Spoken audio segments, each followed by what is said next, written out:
And just like that, we're heading home.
Exclusive interview with a Navy reservist and veteran of the war in Afghanistan.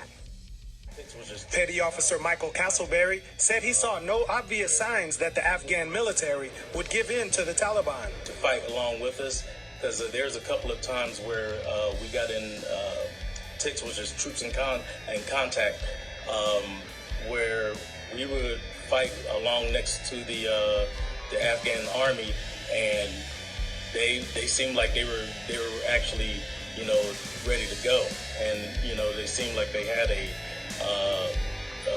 reason to fight. One of the interpreters Castleberry worked with in Afghanistan immigrated to the United States in 2014. That interpreter visited Castleberry recently and gave him some news of why the Taliban was able to take over so quickly. He came by and we were just talking about it, and he actually said that he talked to his cousin, who's still back in Afghanistan, in Ghazni, and his cousin said the troops there were told, do not fight. They were told by, and I was like, are you serious? And he's like, yeah. I said, well, it's kind of funny because you don't hear that on the news. You don't, that their leadership told them do not fight against the Taliban. That's why you don't see any, you didn't see any troops or anybody. That's why it was so fast for them to overtake a lot of those districts. Castleberry was watching the news with his father recently when he saw a scene of forward operating base Ghazni in Afghanistan. He was once deployed there. Where the American and Polish flags used to be raised up, now had Taliban flags flying overhead. The Navy reservist was hurt to see that, and he said it felt like a kick to the stomach. He said it's hard not to feel like those who died for nothing, but he has a message for troops who are taking it pretty hard. Confide in each other, because right now that's all we have is each other.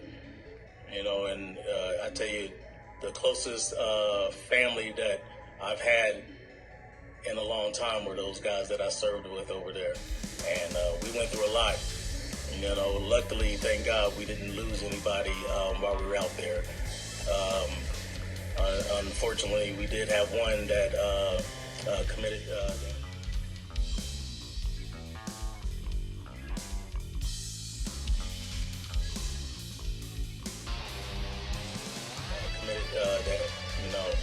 committed suicide when they got back home, but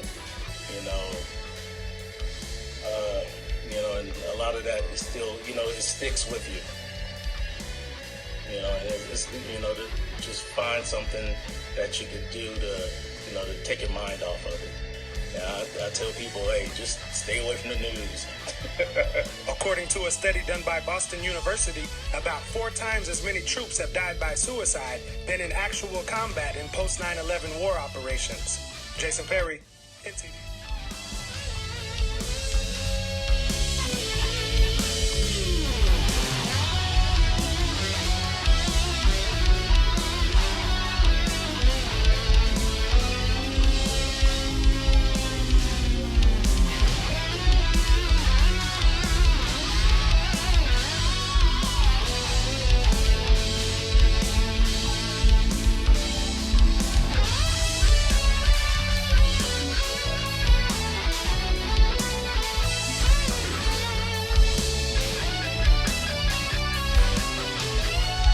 PRT Gaza 2010.